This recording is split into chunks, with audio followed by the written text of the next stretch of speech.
তো ভিউয়ার্স বন্ধুরা, অবশেষে আমরা সাইলেন্সারের নাটটা কেটে ফেললাম, কারণ নাটটা খোলা যাচ্ছিল না কোনোভাবেই। তাই আমরা গ্রাইন্ডিং দিয়ে কেটে ফেলছি, কারণ নাটটার ভিতরটা দেখেন, ভিতরে গ্রুপটা পর্যন্ত নড়ে গেছে, নাটটা ওখানে ঘুরতো আর কি, খুলতো না।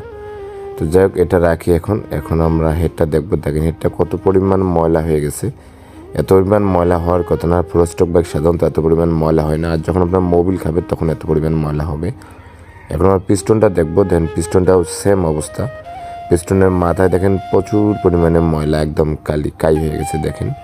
তো এই ময়লাগুলো হবে তখনই যখন আপনার বাইক মোবিল খাবে, তখন আপনার এই ময়লাগুলো হওয়ার আশঙ্কা থাকে এবং তখন এই ময়লাগুলো হবে। তো মূলত বিষয়টা আমি যেটা বলছিলাম সেটা হচ্ছে যে আপনার বাইকে, আপনার যে কোনো কোম্পানির যে কোনো ব্র্যান্ডের বাইক হোক এবং যে কোনো সিসি হোক, সে 80 হোক, 100 হোক কিংবা হায়ার সিসি বাইক হোক, যাই হোক না কেন, যদি আপনি ইঞ্জিনের অয়েলটা মানে লুব্রিকেন্টটা ভালো না ভরান, তাহলে আপনার বাইকের যে কোনো মুহূর্তে ক্ষতি হয়ে যেতে পারে। যেমন এই বাইকটা ছিল সুজুকি জিক্সার একটা বাইক, আর বাইকটা চলছিল অলরেডি 42 না 43,000 কিলোমিটার। তো এত তাড়াতাড়ি এই বাইকটা রিং পিস্টন যাওয়ার কথা না। এই দেখেন পিস্টনটা আমরা খুলে নিলাম, আর কম্প্রেসার রিং দুটো একটু ঠিক আছে, আর যেটা মোবিল রিং মানে অয়েল রিং যাকে বলি আমরা, তো অয়েল রিংটা এত পরিমাণে বসে গেছে যে আসলে মোবিল তো খাবেই। কারণ অয়েল রিংটা যদি আপনার কাজ না করে তাহলে মোবিল খাওয়াটাই স্বাভাবিক।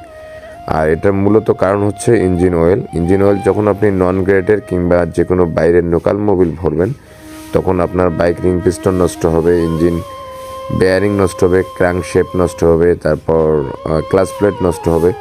শুধু যে রিং পিস্টন নষ্ট হবে এমনটা না। তো এই জন্য আমি সবসময় বলে থাকি বাইকের ভাইদের উদ্দেশ্যে যে আপনারা জেনুইন ইঞ্জিন অয়েল ভরবেন এবং অথরাইজ সার্ভিস সেন্টার কিংবা সার্ভিস ডিলার কিংবা সার্ভিস পয়েন্ট থেকে ইঞ্জিন অয়েল কিনবেন। তাতে করে কী হবে, আপনি ঠকবেন না এবং আপনি জেনুইন ইঞ্জিন অয়েলটা পাবেন।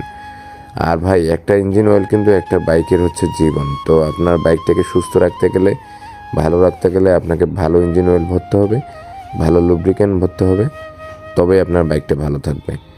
তো ততক্ষণ পর্যন্ত সবাই ভালো থাকবেন, আর আমার জন্য দোয়া আশীর্বাদ করবেন যেন আমি নিত্য নতুন ভিডিও আপনাদেরকে উপহার দিতে পারি।